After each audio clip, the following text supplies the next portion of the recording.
Bienvenue sur Serendipity, le podcast qui parle de désir d'enfant et qui vous aide à vivre votre chemin vers la maternité de manière plus sereine et positive. Je suis Mélanie, naturopathe spécialisée en fertilité et j'accompagne les femmes qui ont des difficultés à avoir un enfant à reprendre les rênes de leur fertilité afin d'augmenter leurs chances de concevoir. Ma philosophie est que tout arrive pour une raison et que tout est juste, en dépit des apparences. Je pense que chaque épreuve peut être vécue comme une opportunité de grandir, remettre de la conscience dans nos vies et renaître. Je vous donne rendez-vous le 1er et le 15 de chaque mois pour découvrir le parcours de femmes qui ont réussi à transcender leurs difficultés à devenir mères, mais aussi des interviews de professionnels inspirants qui partagent leur approche de la fertilité et leurs méthodes pour vous accompagner sur ce chemin. Cette deuxième saison débute avec l'histoire de Sandy. Maman d'un garçon de 11 ans, elle raconte être tombée enceinte en quelques mois et avoir vécu une première grossesse parfaite. Séparée de son compagnon, elle rencontre son futur mari à 39 ans et tombe enceinte 2 mois après leur rencontre. C'est trop tôt, ils veulent se laisser le temps de profiter et décident de ne pas poursuivre la grossesse. C'est 1 an plus tard qu'ils commencent à parler de projet bébé. Les mois passent, mais ils ne s'inquiètent pas. Ils décident de se marier et reprennent les essais en juin 2019. Peu de temps après, elle décide de consulter son gynécologue qui lui annonce que le temps est compté au vu de son âge et de sa réserve ovarienne basse. Ils font une première FIV début 2020 et obtiennent 5 embryons congelés. Ils enchaînent les transferts et découvrent avec bonheur que le 4e a fonctionné. Sandy oscille entre joie et retenue, le risque de fausse couche étant élevé après 40 ans. Malheureusement, elle apprend lors d'une échographie qu'il s'agit d'un œuf clair. C'est un choc énorme et douloureux.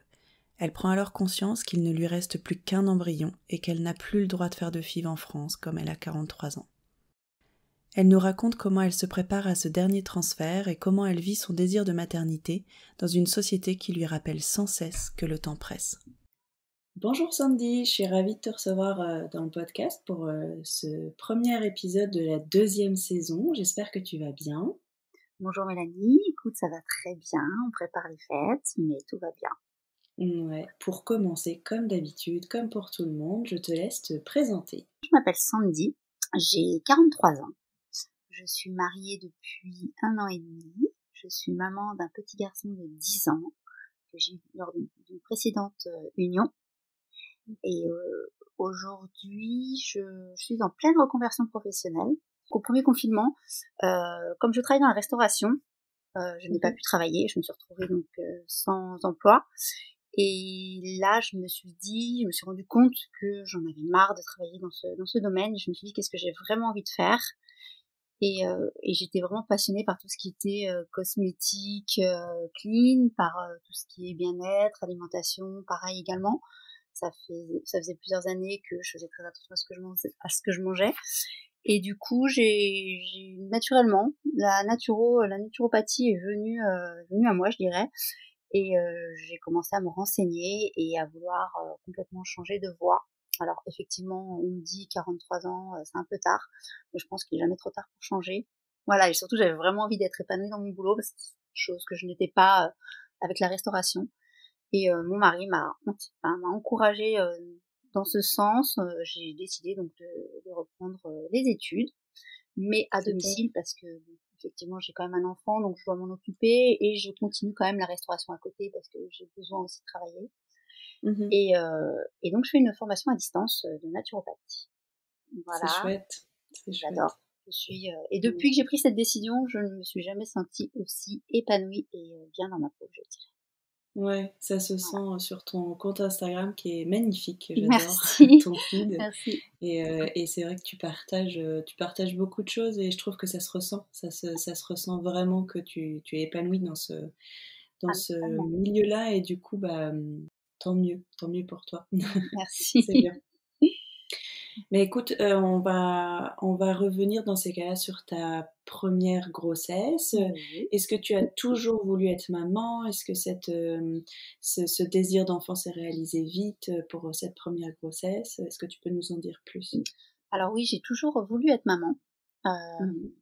J'ai toujours voulu être maman assez jeune. Au final, certaines choses de la vie ont fait que j'ai eu des séparations, et voilà, et j'ai été maman à 32 ans, la première Mhm. fois.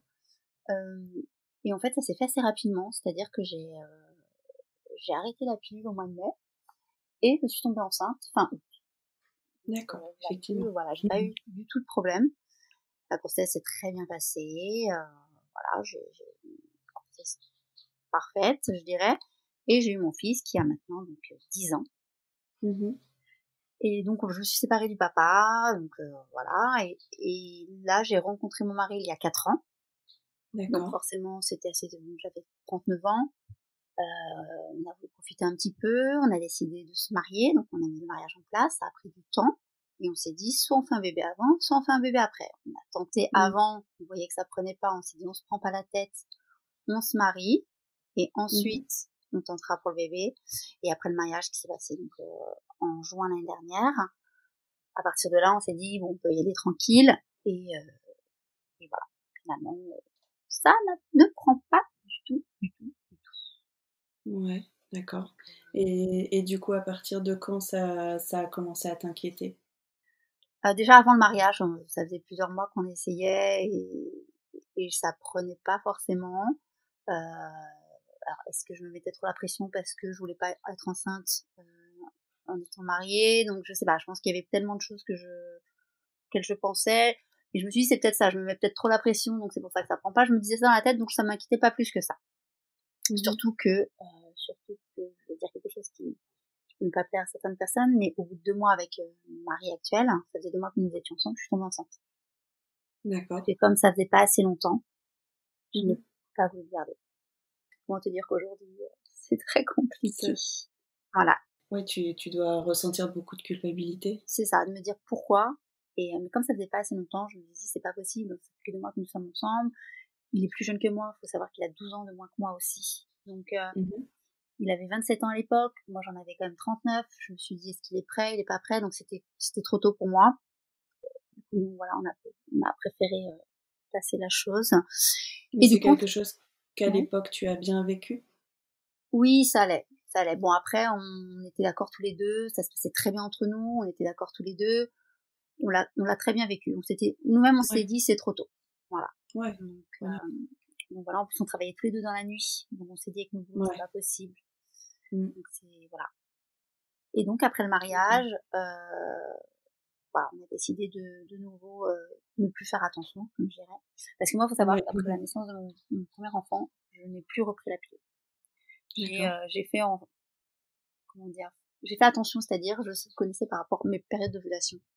Et j'ai fait en Mhm. sorte de faire attention par rapport à ça. Je ne voulais plus de pilules, je voulais plus tout ça dans mon corps. Voilà. Est-ce que tu pratiquais la symptothermie ou c'était juste voilà, une connaissance à peu près de ton cycle? Oui, c'était plus une connaissance de mon cycle. D'accord. La symptothermie, pardon, je l'ai connue il y a pas si longtemps que ça. Mais D'accord. moi, c'était plus une connaissance du cycle. D'accord. Ok. Voilà. Et du coup, donc là, on ne faisait plus du tout attention, ça ne prenait pas du tout. Et au bout de quelques mois, je suis allée voir mon gynécologue qui est spécialisé dans justement tout ce qui est fertilité. Je suis D'accord. allée le voir et j'avais donc 42 ans passés. Et là, il m'a dit, écoute, on va faire tous les examens, mais on va se dépêcher parce que tu as déjà Mm. 42 ans. Donc on a tout fait en décembre l'année dernière. Et Mm. effectivement, j'avais une réserve ovarienne qui était quand même très, très faible. Du coup, Mhm. bon, j'ai eu tous les traitements et il m'a dit est-ce que tu veux qu'on commence tout de suite? Et j'ai dit oui, on commence tout de suite. Donc en un mois, on a commencé et j'ai eu la ponction d'ovocytes en janvier, quoi. Donc ça a été hyper rapide. Et comment t'as vécu ça du coup? Alors du coup, j'avais du mal à me dire je vais passer par là. Ouais. J'ai eu du mal à me dire bon bah je vais être obligée de passer par là, mais après au fond de moi, je me suis dit c'est vrai que même mon gynéco m'a dit là j'y fais énormément. Donc je me suis dit bon, c'est peut-être l'âge, mais ouais, j'ai eu un peu de mal à encaisser ce genre de choses, mais je me suis dit si ça peut m'aider, me donner un petit coup de pouce, pas de souci. Et donc on l'a fait avec plaisir, bon, les piqûres, tout ça, sans problème. Et, Ouais. prélèvement d'ovocytes donc en janvier. Hum, Et on a fait après un transfert d'embryon, le transfert d'embryon on l'a fait en février. On l'a pas fait dans le D'accord. Vous prolongement l'avez pas fait aussi. non, D'accord. parce qu'en fait mon mari revenait de Cuba. Et il y avait le problème, c'est le virus Zika, en fait. Oui. Et donc, lui, il devait faire des examens. C'était trop long à attendre les résultats. Et du coup, ça nous a fait perdre un mois. Donc, on l'a fait que par un transfert d'embryon congelé, donc en février. D'accord. Comment ça s'est passé? Ça a été. Après, les résultats, je m'attendais pas à quelque chose de positif parce que je me suis dit, voilà, je fais une FIV, après le transfert, ce serait quand même beau que ça soit positif dès le premier. Je m'attendais absolument pas à ce que ce soit positif du tout. Donc, je l'ai pas mal pris du tout. Donc, voilà, c'est passé. Je me suis dit, en fait, j'ai eu 9 ovocytes et total 5 embryons. Ah ouais, donc t'en avais plusieurs congelés, donc ça c'est chouette. Oui, voilà, c'est pas comme si j'en avais qu'un, donc j'en ai eu 5. Donc je me dis, bon, le premier, négatif, j'en ai d'autres. Le deuxième, je devais le faire, mais le confinement est arrivé. Donc du coup, ça a été repoussé. Ça a été fait avant l'été, encore une fois, négatif. D'accord. Pareil, quand je voyais le résultat, j'étais pas plus triste que ça, bizarrement. Je m'attendais un peu à ça.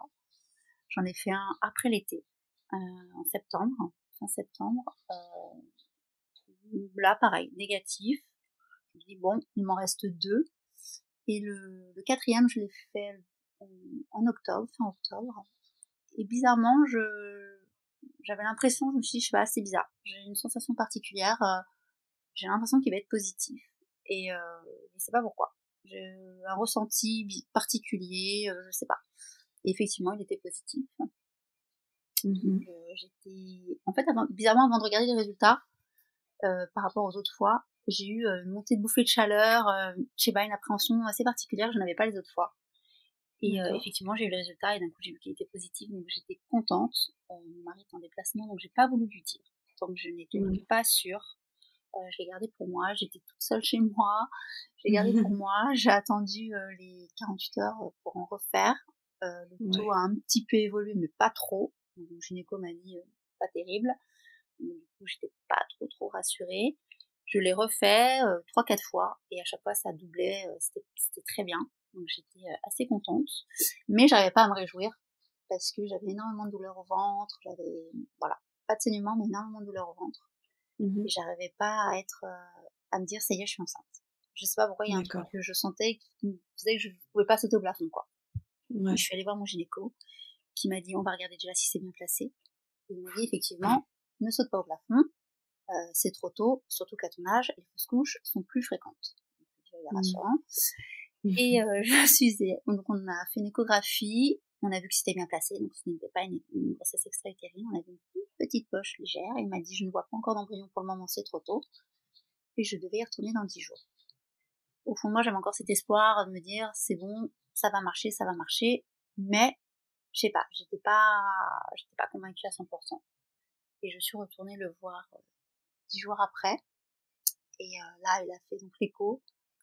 Et là, donc, j'avais donc la poche qui avait grossi, mais pas d'embryon dedans. Et il m'a dit, bon bah, il n'y a rien, c'est œuf clair. Donc il m'a dit arrête le traitement, parce que j'étais quand même sous traitement hormonal ici. Il m'a dit d'arrêter le traitement, ça servait à rien de continuer. Il m'a parlé d'un effet genre fausse couche qui allait se produire. Et donc la grosse déception, surtout que je me dis, voilà, il m'en reste plus qu'un. Et là, c'était vraiment très dur à entendre, surtout que lui m'a dit, il ne t'en reste plus qu'un, et tu n'as plus le droit de faire de FIV en France. Enfin, tu n'as plus le droit de FIV. Et là, je m'y attendais pas du tout non plus. Enfin, c'est vraiment j'avais zappé qu'à 43 ans en France, on ne pouvait plus faire de... Bah, c'était pas remboursé, c'était plus remboursé. C'est plus remboursé, et beaucoup de médecins ne le font pas. Enfin, oui, ils le font pas. C'est ça. Donc là, je l'ai très mal pris. J'ai dit, mais c'est pas possible. Je me sens encore jeune, j'ai envie, je comprends pas, quoi. Et d'énervement, je lui ai dit, bah tant pis, j'irai à l'étranger. Il m'a dit, écoute, attends, il t'en reste un, arrête d'être négative, voilà. Je suis sortie, mais en larmes, j'étais vraiment très mal cette fois-là. T'étais toute seule aussi? J'étais toute seule, j'ai appelé mon mari, il a quitté le travail, il est venu me rejoindre. Et je pense que pendant 2 jours, j'étais très mal. Et après, je me suis reprise en main en me disant, écoute, c'est pas grave, il me reste un. Voilà. Mais au fond de moi, j'étais triste, mais au fond, je me suis dit, ça a quand même pris un peu. Voilà. Je prends ce côté un peu positif en me disant bon, il y a eu un début, voilà. Après, Et est-ce que tu penses que c'est tout ce que tu as pu mettre en place? Parce que j'imagine que tu as mis beaucoup de choses en place par rapport à janvier jusqu'à aujourd'hui? exactement, j'ai surtout mis beaucoup de choses en place depuis septembre.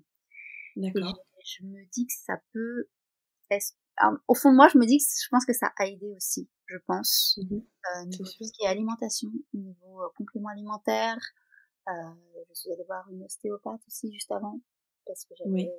au niveau du bassin, j'étais pas mal bloquée. Alors, Mmh. peut-être que ça a aidé, effectivement. C'est ce que je me dis, j'espère. Et, et du coup, bon, j'ai quand même ce petit espoir, mais malgré tout, je vais aller vers le dernier transfert un peu stressée. J'ai peur d'être encore plus stressée parce que je me dis que j'ai pas d'autre solution après. C'est pourquoi C'est je la cherche, pression. voilà, j'ai vais avoir une pression. C'est pour ça que je cherche une solution pour me dire, c'est pas fini, il peut y avoir un après, j'ai la possibilité de le faire, voilà. Donc je suis en train de chercher des choses qui vont peut-être me libérer, me détendre pour ce prochain transfert en fait. Ouais, pour l'aborder, de manière plus De manière plus sereine. sereine, exactement. Et je suis en Mmh. train de mettre en place aussi pas mal de choses. J'ai recontacté l'ostéopathe, on m'a parlé d'acupuncture aussi, Mmh. j'ai tenté, yoga fertilité, enfin il y a pas mal de choses dont on m'a parlé. Je me suis dit j'ai Mmh. envie de mettre toutes les chances de mon côté et j'ai envie de tenter. Bien sûr. Donc voilà, Ouais. on va essayer. Et tout ce que tu as mis en place, d'un point de vue, alimentation, compléments et cetera, c'est quelque chose que tu as fait par toi-même ou tu t'es fait accompagner? Non, c'est quelque chose que j'ai fait par moi-même. Je me suis énormément renseignée en fait, dans des livres ou même avec des personnes que je suis sur Instagram. J'ai demandé quelques Mmh. conseils comme ça, mais voilà, je me suis renseignée par moi-même. Comme je suis en formation de naturo aussi, j'ai un peu regardé Mmh. différentes choses et, et naturellement, et j'ai mon ostéopathe qui m'a parlé du régime cétogène. Elle m'a dit que c'était pas mal pour tout ce qui était fertilité. Donc, je Mmh. l'ai pas, ce régime-là, j'ai pas mis en place encore, mais voilà, je fais beaucoup plus attention à ce que je mange. Voilà, je mange moins de choses qui sont mauvaises, même au niveau surtout des produits chez moi, de tout ce qui est tout ce qui est bloqueur endocrinien. Voilà, au niveau des Mmh. produits, du plastique, des choses comme ça, j'ai énormément réduit, je fais énormément attention en fait. Et ça depuis au moins 4-5 mois. Je Ouais. commence vraiment à changer un peu tout chez moi par rapport à ça. Mmh. Mais ça joue forcément. Et ton mari, est-ce qu'il fait des choses? Est-ce qu'il met des choses en place de son côté? Un peu moins, un peu moins, parce que déjà il est plus jeune, donc il se c'est pas lui qui a le transfert non plus, donc forcément moi comme je suis en train de changer des choses chez moi, ça le concerne aussi puisque tout ce qui est plastique et tout forcément voilà ça me concerne aussi, ça Mmh. concerne la famille. Après niveau alimentaire pareil, je l'habitue à des choses un peu meilleures, il prend ses compléments alimentaires, mais voilà je sais qu'il si je le faisais pas il le ferait pas de lui-même. Ouais. Voilà, Et ils ont forcément, il a fait un spermogramme aussi tout à pour fait, pouvoir, d'accord, tout va exactement, bien de son côté? très bien, très très bien, tout OK. est parfait, ouais, vraiment c'est nickel de son côté. Comment vous le vivez du coup, bon, j'aime pas ce mot infertilité, mais cette hypofertilité, on va dire, comment vous le vivez chacun? Alors tu vas pas pouvoir parler pour lui, mais est-ce que tu portes cette culpabilité sur tes épaules? Alors Comment oui, tu vis ça? je le dis régulièrement, hein, c'est à cause de moi, à cause de mon âge, à cause de pas mal de choses.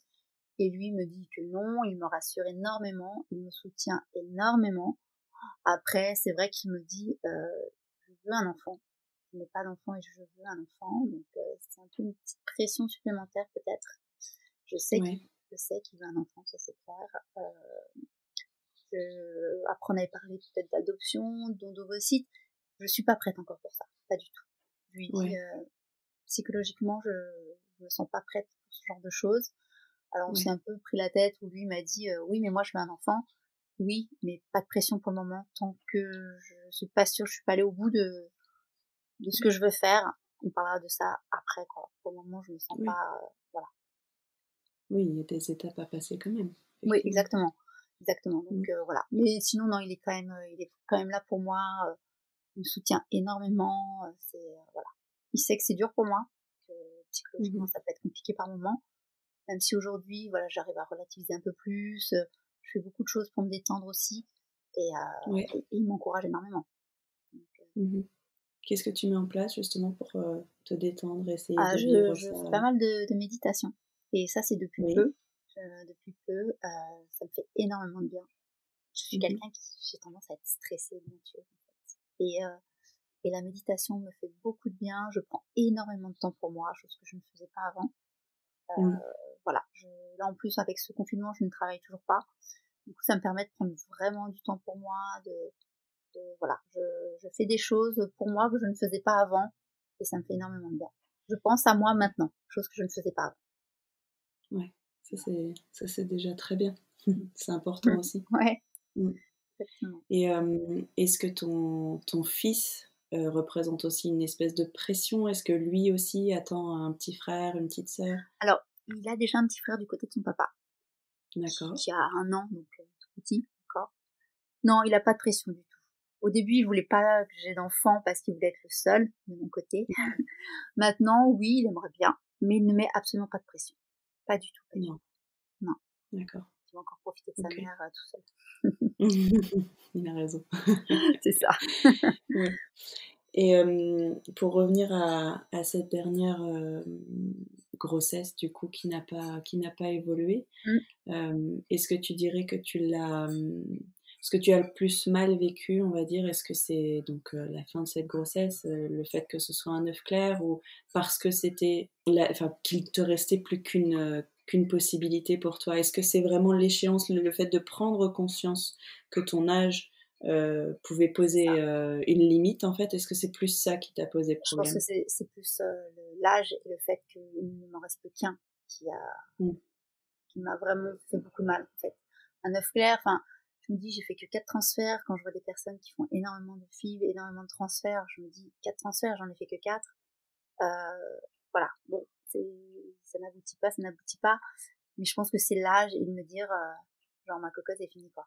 Surtout que Ouais, la façon dont il me l'a dit, c'est fini pour toi les FIV et il t'en reste plus qu'un. Ah, c'était très très dur. Très très dur à ouais, encaisser. Je pense que c'est c'était ça qui a été très très compliqué. très violent, ouais. Ouais. Et du coup j'ai voulu, bizarrement quand il m'a dit que j'avais un œuf clair, il m'a dit, bon, tu vas faire une fausse couche, façon de parler, dans les jours qui viennent. Mais en fait j'ai voulu que ça se fasse très vite en fait. À partir du moment où j'ai su qu'il y avait rien, j'avais encore les Mmh. symptômes et je voulais évacuer très vite. Donc du coup, j'ai pris rendez-vous chez l'ostéo 3, 4 jours après. Et elle m'a manipulé le ventre, justement, parce que je lui ai expliqué, elle m'a manipulé le ventre et le lendemain, ça a été fait. D'accord. Du coup, j'ai pu voilà, évacuer le lendemain. Euh, J'avais qu'une envie, c'était de voilà que ça parte. Ouais. J'avais besoin de me vider de ça, de que ça parte totalement. Comment tu te prépares? Tu disais que tu mettais des choses en place, mais comment tu te prépares justement à ce dernier transfert? Enfin, ce dernier, pour moi, il y a jamais de Ouais. de de choses Enfin, définitives, le rien dernier n'est jamais transfert plus ou fini. moins officiel actuellement, puisque je ne sais pas ce qu'il y a après. Voilà, Voilà, c'est ça. officiel en France et pris en charge en tout cas. Ouais, tout à fait. Comment tu te prépares en fait à gérer cette, enfin à faire baisser la pression, on va dire, que tu te mets Bah, par rapport à ça? justement, je me suis renseignée sur pas mal de choses, donc je vais continuer tout ce qui est ostéopathie, fertilité, Mmh. acupuncture. Je me suis renseignée pour rencontrer quelqu'un, j'ai pas eu de retour pour le moment, mais je vais tenter aussi l'acupuncture, parce qu'on m'a dit que l'ostéopathie et l'acupuncture ensemble, c'était pas mal. Et peut-être pour lâcher prise ou me détendre, la sophrologie. On m'a dit que c'était très bien Ouais. aussi. Et je pense que je Mmh. vais en avoir besoin parce que au fond de moi, même si j'essaye de me dire détends-toi, détends-toi, j'aurais quand même au fond de moi plus de pression, pas possible. Donc, je pense que je vais avoir Ouais. besoin de ça aussi. La sophrologie et le massage. Mais peut-être que de temps en temps, massage, il y a certains massages aussi qui peuvent me faire du bien, me détendre, mais je pense que je vais avoir vraiment besoin de ça et c'est ce que j'ai dit à mon mari, je vais mettre en place plein de choses pour me détendre et il me dit vas-y, fonce, on fera tout ce qu'il faut. Oui, c'est plutôt l'aspect psychologique que tu C'est veux ça, travailler en fait. Mmh. exactement, tout à Ouais, fait. tu raison. Non, parce que je sens que je vais être malgré tout stressée. Même si au fond de moi je me dis allez, prends-le à la cool, non, pas du tout. Je sais Non, que mais c'est compliqué quand c'est le dernier transfert, On C'est sait à ça, quel point ça met une pression énorme, en fait. On en attend beaucoup, beaucoup, exactement. beaucoup. Surtout que, bon, là, ça implique effectivement qu'il y en ait pas d'autres, en tout cas en France. Ça Ouais, c'est implique ça. vraiment d'envisager autre chose. Ouais, Après, il y a plein de solutions, mais en tout cas, c'est complètement autre chose. c'est ça. Et il y a cette pression de l'âge quand même qu'on te Oui, met en plus, parce qu'en fait, comme tu sembles le dire, en tout cas, toi, t'as pas cette pression de l'âge, c'est plutôt la société et exactement. les médecins qui te mettent cette pression. Ah oui, exactement. Puis quand, je sais pas, on lit des articles, quand on nous dit à 43 ans, vous avez genre 1% de chance, enfin, moi, je trouve ça dingue, quoi. De mettre cette pression encore plus, enfin, de nous rabaisser comme ça. Enfin, je sais Mmh. pas. Je trouve ça dingue. Et de se dire qu'en France, à 43 ans, on ne peut plus faire ce genre de choses. Comme à 43 ans, on ne peut plus avoir d'enfants, quoi, pour eux. Ouais, Alors qu'à on se sent l'étranger, périmé, en mais fait. c'est ça, mais à l'étranger, c'est bien plus tard. Je ne Mmh. comprends pas. Moi, je me sens Mmh. hyper jeune dans ma tête, dans mon corps. Enfin, voilà, j'ai un mari qui a 12 ans de moins que moi, on est hyper actifs. Je me Mmh. sens, mais complètement, je me dis encore, même si je suis enceinte que dans 2 ans, mais je verrai aucun problème. Ça choquerait Oui, toi, en personne. fait, le rapport à la maternité «tardive», entre guillemets, comme on l'appelle, toi, tu pas du tout de problème par Pas rapport à du ça? tout. Absolument pas. Pas du tout. Mmh. Non. Mmh. Et bizarrement, quand j'étais très jeune, j'ai toujours dit que j'aurais un enfant assez jeune. Enfin, je l'ai quand même à 32 ans, donc c'était pas non plus très jeune. Et que j'aurais un enfant très tard. Je sais pas, je me disais Ah! ça, que j'aurais un enfant très tard. Genre, le dernier enfant, genre 45 ans, je m'étais dit ça. Et bizarrement, bon bah voilà, Ah! j'arrive sur les 45 ans, donc je dis peut-être que... Et tu sais d'où ça vient ça? Non, Tu as pas du tout. creusé un petit peu? Non, j'ai jamais creusé là-dessus. Pas du Parce que tout. c'est drôle, tu sais, ça fait partie un petit peu, des croyances qu'on peut se mettre tout Oui, seul, en fait mmh, et du coup, ça peut quand même conditionner la notre réalité c'est vrai, et c'est c'est drôle, en effectivement. fait, que tu toujours ressenti ça. Ouais, c'est bizarre, je me suis dit: «Je vais avoir envie d'un dernier petit bébé», enfin, façon de parler dernier, heu, voilà, 40 Plus j tard. voilà, plus tard, entre 40 et 45 ans, je m'étais dit: «Un dernier petit bébé que je vais pouvoir chouchouter, le dernier», voilà. Et ouais, c'est bizarre, Ouais. je me disais ça plus jeune et voilà. Finalement, bon, je peut-être j'espère pouvoir avoir ce dernier petit bébé. Oui, Mais oui. voilà, ouais. Non, moi, les grossesses tardives, ça ne me choque pas du tout, Bah, oui, pas du ouais. tout. Et il y en a de plus en plus, enfin, moi, je vois de plus en plus de femmes qui ont des enfants plus tard, quoi. De plus en Oui, plus tard, je trouve, même d'ailleurs. oui, oui, oui, oui, tout à fait. Bah, d'une part parce que voilà, il y a la vie, les choix professionnels et cetera, Mmh. mais aussi les difficultés. C'est ça. Les Il y en a de difficultés plus en aussi, donc plus. ça C'est décale. énorme. Ouais. Ouais, ouais, ouais, c'est énorme et d'ailleurs avant d'avoir ces difficultés, est-ce que tu connaissais la PMA? Est-ce que tu avais des gens autour de toi Oui, qui étaient passés? oui, oui, oui, j'ai une de mes meilleures amies qui y a eu recours à la PMA. Euh, Mmh mh. 1 an après que j'ai eu mon fils, en fait, ça faisait 4 ans qu'elle essayait, c'était très compliqué. Elle a réussi à avoir un enfant et elle a eu son deuxième enfant 3 ans après, mais naturellement, sans PMA. D'accord, Et 4 ans après, elle a eu un autre enfant, naturellement, c'était voilà, pas voulu. d'accord, Donc comme quoi, ouais, bon, elle avait ouais, galéré 4 ans, mais après elle a eu 2 enfants naturellement. d'accord. Mais oui, elle a eu recours, donc elle sait ce que c'est. J'étais là, voilà. Mmh. OK et tout à l'heure, tu parlais de lâcher prise. C'est quoi le lâcher prise pour toi? C'est un gros mot ou parce que bon, on l'entend beaucoup, hein, quand Ouais. on est, dans ce genre de parcours, j'imagine qu'on te l'a pas mal dit aussi? Arrête d'y penser, lâche prise et Alors ça, cetera. voilà, c'est arrête d'y penser. Mais c'est parce que tu penses trop que ça marche pas. Alors ça aussi, ça me, j'en peux plus. J'en peux plus, mais on est obligé d'y penser, je comprends pas. Mmh. C'est très compliqué. On vient de me faire un transfert. On me dit, bah, maintenant n'y pense plus. Je peux pas ne Mmh. pas y penser, en fait. Le Mmh. moindre truc que je vais faire, enfin, il va falloir que je fasse attention aussi pour, enfin, je sais pas. C'est, lâcher prise, justement, c'est plus sur le côté, me détendre. Parce que je prends Ouais. trop les choses à cœur. Je suis une fille qui stresse très vite et très facilement. Et j'ai besoin, Mmh. justement, de décompresser un maximum, voilà. Et de penser surtout à moi, parce que j'ai toujours été quelqu'un qui pensait aux autres d'abord, qui faisait plaisir Mmh. aux autres avant de me faire plaisir. Je pense que j'ai vraiment besoin de... Je commence de plus en plus là à penser à moi, mais encore plus à tout relâcher et voilà. À poser des limites aussi, oui. Oui, mais ouais, c'est vrai que je me suis dit, même pourquoi pas aller, il y a un moment là, j'étais pas très bien, juste après la peau de couche, j'avais peut-être de nouveau une petite dépression qui était en train d'arriver. Je pleurais facilement, j'étais hyper sensible, et je me suis dit peut-être d'aller voir quelqu'un, d'en parler aussi, ça me ferait du bien. Mmh. Par rapport à ça, j'ai jamais été, concernant la PMA, j'ai jamais été voir quelqu'un pour parler justement de ce genre de problème, et je pense que ça pourrait aussi me faire énormément de bien d'en parler, je pense. Ouais.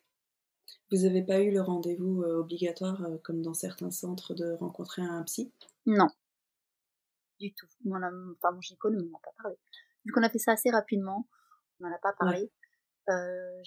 Il y a 2-3 jours, j'étais pas très très bien. J'ai envoyé un message à mon gynéco, désespoir, en disant, enfin, surtout, je me suis rendu compte que les FIV étaient prolongées jusqu'au 31 décembre de cette année pour les gens qui ont 43 ans cette année. Donc j'ai 43 ans cette année. Je l'aurais su avant. Je lui ai dit, on aurait fait une ponction d'ovocytes avant le 31 Bien sûr. décembre. Sauf que je viens de le voir il y a quelques jours seulement. Je lui ai dit, maintenant c'est trop tard. Donc je suis dégoûtée. Et, Bah, ouais. et je lui ai dit, voilà, je vais lui balancer tout ce que j'avais sur le cœur dans le message, parce que j'en pouvais plus. Et là, il m'a dit, écoute, je vais tout faire pour t'aider, et je vais tout faire pour demander peut-être une dérogation aussi. Et voilà. D'accord. Je suis pas sûre que ça marche, hein, Oui, parce évidemment. que l'année était quand même très particulière aussi, Elle a faut été, dire, hein, voilà, donc bon. elle a été coupée, voilà. Ça a été, du coup, mais moi, mes transferts ont été retardés, du coup. Ouais, Donc, voilà. ouais. Et je l'aurais su avant que c'était jusqu'au 31 décembre. Il m'aurait prévenu. Je lui aurais dit, on refait une ponction avant, quoi. Mais je crois que tu es obligé d'utiliser tous les Tout, embryons c'est ça. que tu Bah, moi, as avant de faire la c'est ça. ponction. Bah, moi, le prochain embryon, normalement, c'est pour janvier-février, quoi. Je suis à la limite, je suis dégoûtée. Mais Ah, voilà. Mmh. mmh. Donc bon, on va voir. Je vais voir. Il m'a dit, de toute façon, il m'a dit, baisse pas les bras, je vais tout faire pour t'aider. Tu te J'avais sens besoin soutenue par lui? Il y a un bon contact, il y a un bon feeling avec lui? J'ai un bon feeling parce que c'est lui qui a accouché mon fils, en fait. Donc je le connais D'accord. depuis très longtemps. On est assez francs l'un envers l'autre. D'ailleurs, il me dit des choses assez, même un peu trop de façon brute, je dirais. Mmh. Mais voilà, je peux lui dire les choses. Et, Ouais. et je sais qu'il va essayer de tout faire pour m'aider et me rassurer. Et Mmh. puis si je dois partir à l'étranger pour le faire, je partirai à l'étranger pour le faire, quoi. Oui, c'est Après, quelque chose quand même que tu envisages? oui, si j'ai pas d'autre solution, oui. Après, en France, même si je dois payer, de toute façon, quitte à payer, que ce soit à l'étranger ou en France, je préférerais le faire en France. J'aimerais bien trouver, malgré tout, un centre de PMA qui le fait Mmh. sans remboursement de la Sécu, quoi. Bien sûr. Je ne trouve pas, je ne sais pas, je me renseigne encore un peu plus, mais Mmh. j'aimerais bien, pour éviter Ouais. justement tout ce parcours à l'étranger. Bah, oui, enfin, oui, ça Surtout que j'ai dit à mon rajoute, gynéco, je suis sûre que la qualité de mes ovocytes, elle serait même meilleure qu'en janvier, parce qu'en janvier, bien sûr. j'avais rien mis en place, ça s'est fait vraiment rapidement, on l'a décidé au bout d'un mois, il y a prélèvement d'ovocytes. Là, depuis le temps que j'ai mis en place pas mal de choses, même lui, à chaque échographie, plusieurs fois, il m'a dit, voilà, c'est nickel à l'intérieur, une vraie poule pondeuse, enfin, de lui-même, il me dit ça, quoi. Mmh. Donc, je me dis, je comprends pas. Non, et puis bon, en janvier, tu as quand même eu un très bon résultat. Au final, tu as eu beaucoup d'embryons et ça, déjà, pour moi, c'est une preuve que alors de la qualité, on ne sait pas, mais en tout cas, Oui, du fait que tu aies des résultats, j'ai des tu aies résultats, des embryons. tout à fait. Donc, c'était quand même très encourageant parce que Ouais, bah, malgré ton âge, entre guillemets, qu'on c'est pourrait ça. Oui, c'est ça. te renvoyer, bah, tu as quand même eu des très bons résultats que certaines, 10 ans plus jeunes n'ont pas Non, forcément. pas forcément. Donc c'est vrai que une nouvelle fonction pourrait être Mmh. encourageante, ouais. Ouais, tout à fait. Même lui me l'a dit, il m'a dit, ah, je suis très surpris. Voilà. Bah oui. Il était surpris. Donc, Est-ce que du coup, avec tout ce qui s'est passé, avec tout ce qu'on t'a dit beaucoup, parce que bon, les mots ont un impact assez fort, mmh. est-ce que tu as encore espoir quand même que ça puisse fonctionner naturellement? Est-ce que c'est quelque chose que tu envisages? Alors, naturellement, j'y pense pas forcément, parce que je suis tellement focus sur la PMA. Naturellement, je pense pas forcément, mais en mettant en place peut-être tout ce qui est acupuncture, ostéopathie, je me dis peut-être que ça peut me débloquer quelque chose aussi. Et peut-être que ça peut Parce que marcher. hormis une AMH un peu basse, Mmh. il y a rien eu de diagnostiqué qui puisse bloquer, en fait? Non. Ah non, j'ai pas du tout donc j'ai pas d'endométriose, j'ai pas les trompes bouchées, j'ai rien. Tout est nickel, en fait. Ouais. Mmh. Donc, il y a rien qui bloque? Non, À part, en fait, l'âge qu'on te renvoie comme ça, parce que C'est c'est ça. vraiment Et je oui, certes, c'est un marqueur, mmh, mais malgré tout, pour moi, tu as eu des bons résultats en début d'année, en fait, tu ouais, as c'est ouais, conçu. ouais, tout à fait. Donc ça veut dire que tu es fertile. Oui, ouais, bah, il me l'a dit donc est-ce que je me mets trop la pression? Comme on dit des fois, c'est énormément psychologique. Est-ce que je me mets trop la pression? Est-ce que je suis trop là à calculer, à me dire: «Voilà, c'est la bonne période, il faut» enfin, je sais pas. Oui, après, de toute façon, à partir du moment où, en plus, quand le timing est très serré comme ça, Ouais, c'est compliqué c'est de se compliqué. détacher de ça et On n'est pas on justement n'est on n'est d'arrêter pas d'y penser. détendu, C'est quoi. On n'est non pas et c'est ça, c'est qu'en plus, nous, en tant que femmes, on a le rappel tous les mois, 2 fois par mois, l'ovulation, aux règles. ouais, c'est ça. Enfin bref, quand on est connecté à son corps, c'est très compliqué. C'est très Mmh. compliqué de lâcher prise et de faire confiance et en même temps de rester connecté, enfin, Ouais, c'est ça. c'est compliqué. Et est-ce que vous en avez parlé autour de vous, de vos soucis, de votre parcours? Alors on en a parlé à nos parents respectifs. Je trouvais important de leur dire, parce que souvent, réunion de famille, la chose qui tombe: «Alors, c'est pour quand le bébé?» Tout ce qu'on adore, en fait. Ouais.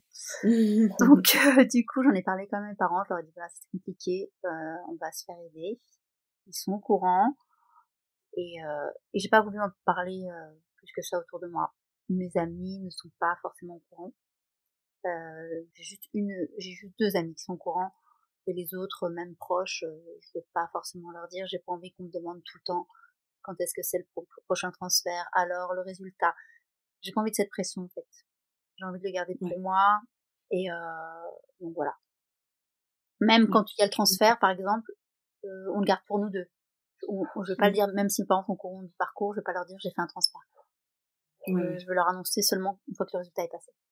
Pour éviter de les inquiéter, mais aussi pour pas avoir cette pression, en fait. Pour pas avoir cette pression et puis peut-être, je sais pas, de me dire: «Ah faut si je le dis, bah, ça se fera pas», enfin je sais pas. C'est bizarre, hein, c'est mais je Oui, préfère le oui, garder une pour nous. superstition un peu. Exactement, voilà exactement. Je préfère le garder pour D'accord. nous et voir, après. Mmh. OK. Voilà. Et qu'est-ce que tu peux répondre justement aux gens qui te mettent une certaine pression, la pression Pression. sociale de l'âge qui passe et cetera, sur tout ça? Est-ce que tu réponds ou est-ce que tu évinces un petit peu ce genre de remarques? Alors souvent quand on me dit: «Alors, le bébé?» bah, je leur dis: «Ça viendra quand ça viendra», souvent. Ouais, Par exemple, j'ai un membre de ma famille qui me fait: «Alors, un bébé cette année?» Et moi je leur dis: «Bah, on prend notre temps, on a envie de profiter ensemble, et voilà. On est jeunes mariés», enfin ouais. je leur dis parce que ça fait qu'1 an qu'on est mariés. «Puis Ouais, on est jeunes mariés, on profite, on verra après». Voilà. Bon ouais. après c'est vrai qu'on me renvoie aussi dans la tête: «Tu quand même 43 ans». Oui, Ouais, ça revient quand même ça beaucoup. revient, ouais. C'est fou quand même ce truc de se dire, parce qu'on a Ah passé ouais, 40 ans, c'est c'est compliqué, quoi. ouais. Ça rajoute, Bah, il vraiment à la charge mentale et c'est ça. Ouais, exactement. à la pression, qu'on se met déjà toute seule. C'est ça, c'est ça. Les fêtes, comment tu les vis? Donc l'approche des fêtes là, Voilà, là, comment tu vis ça? bah, en fait, je te cache pas, j'ai qu'une envie, c'est que l'année 2020 se termine. Parce que pour moi, justement, j'ai eu Ouais, ma ponction en janvier, j'ai eu tous ces transferts, j'ai eu tout ça, il y a eu le confinement, le Covid, tout ça. C'était une année qui était particulière, même si elle m'a permis de changer d'orientation professionnelle et de m'épanouir dans ce domaine. Là, ça a été un plus pour moi par rapport à ça.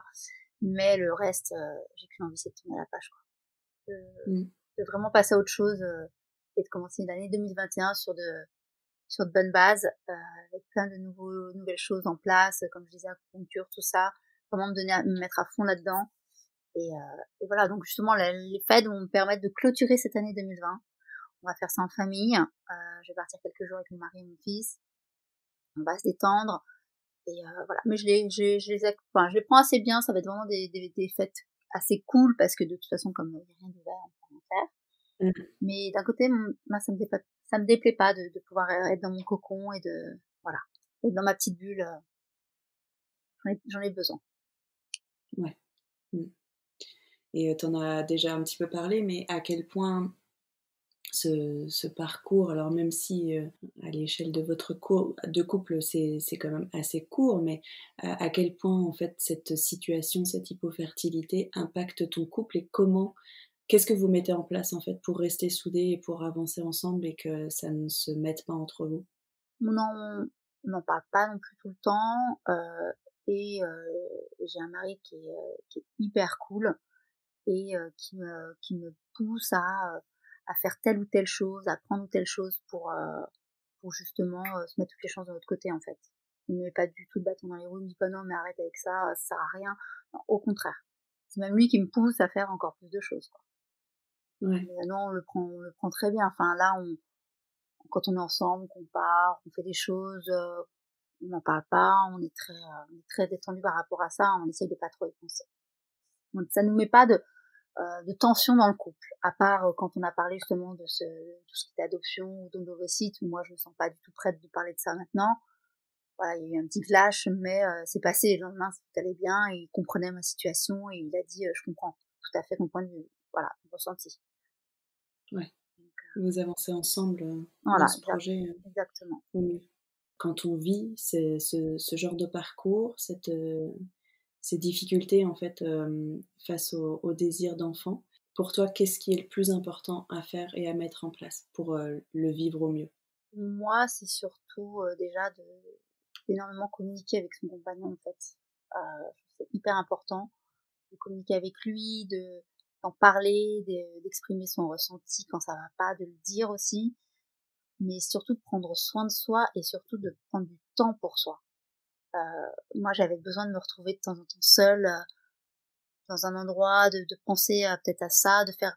Après, chaque personne est différente. Moi, j'avais besoin de faire des recherches là-dessus aussi, pour me donner peut-être un peu d'espoir ou quelque chose comme ça, d'écrire beaucoup aussi. J'ai un carnet de gratitude aussi, où je mets des choses positives dedans, mais j'ai aussi marqué d'écrire des choses pour se libérer quand il y a des choses qui nous passent, si on n'a pas envie d'en parler, c'est de l'écrire, de le poser, et ça fait du bien en fait de lâcher, de relâcher un peu, je trouve.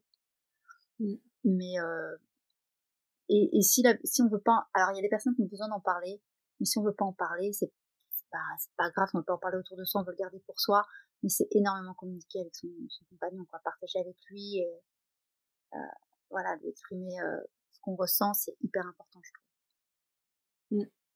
C'est hyper Ouais, je suis important. d'accord. Mmh. Après oui, c'est un parcours qui, OK. qui, qui peut être très long et qui peut être psychologiquement par moments très difficile, mais c'est surtout ne rien lâcher, quoi. C'est de se dire, allez, j'y crois, et toujours y croire, se dire que ça va marcher. Même Mmh. si c'est dur et c'est long, c'est rester positif dans ce point-là en se disant ça va marcher, parce que sinon on baisse totalement les bras, en fait. C'est clair. Et si tu avais une baguette magique, quel vœu tu ferais et qu'est-ce qu'on peut te souhaiter, en fait, pour l'avenir? Bah déjà, j'aimerais vraiment pouvoir donner un enfant à mon mari qui n'en a pas, et j'aimerais vraiment qu'on ait un enfant ensemble. Ça, c'est vraiment mon désir le plus cher, et que toute ma famille soit en bonne santé surtout, quoi. Je pense que c'est une des choses les plus importantes. Mais pour l'avenir, voilà, j'aimerais vraiment pouvoir tomber enceinte, et attendre ce petit bonheur. J'aimerais vraiment, vraiment, vraiment. C'est vraiment une des choses que j'aimerais vraiment pour l'avenir, hein. Voilà. Après, au niveau de ma situation professionnelle, je vais sur une ligne qui me, voilà, je sais que j'ai trouvé ma voie, et là-dessus, je suis hyper épanouie, je me sens bien. Donc, j'ai déjà ce problème, voilà, c'est quelque chose qui ne me pose plus de problème du tout. Je suis bien sur ce point-là. Donc, je vais vraiment me consacrer à, à la PMA, en fait, maintenant. Maintenant que je suis Mmh. plus libre dans ma tête, je dirais. Et Oui. je pense que c'est aussi ça qui est important, c'est quand il y a des choses qui vont pas, que ce soit au niveau du boulot ou dans le couple ou quoi que ce soit, si on a trop de choses dans la tête ou trop de problèmes, c'est vrai que c'est aussi dur d'avoir en plus la pression de la PMA sur soi, quoi. Je pense que quand C'est on est certain. libéré de quelque chose, après c'est beaucoup plus simple de l'appréhender, je trouve. Oui, quand on a moins, c'est sûr que quand on a la partie professionnelle, plus la PMA, plus le perso et cetera à Ouais, gérer, ça fait un peu trop. ça fait beaucoup, exactement. Ouais. Bah, écoute, je te souhaite, plein, plein de belles choses, une belle Merci, réalisation professionnelle, merci. et puis voilà, que la petite fée, passe au-dessus de vous et vous donne ce que vous souhaitez le Merci, plus au monde. C'est gentil, c'est adorable. Je te souhaite plein de belles choses, à bientôt. Merci Mélanie. Merci de nous avoir écoutés. J'espère que cet épisode vous a plu et si c'est le cas, n'hésitez pas à le partager sur Instagram en taguant le compte Serendipity le podcast. Si vous souhaitez vous aussi témoigner, vous pouvez m'écrire sur mon site www.melanie-esnar.com ou via mon compte Insta, je serai ravie d'échanger avec vous. Enfin, si vous souhaitez me soutenir, vous pouvez écrire un commentaire et mettre des étoiles sur votre appli de podcast préféré. C'est la meilleure manière de donner de la visibilité au podcast. Prenez bien soin de vous et on se retrouve dans 15 jours.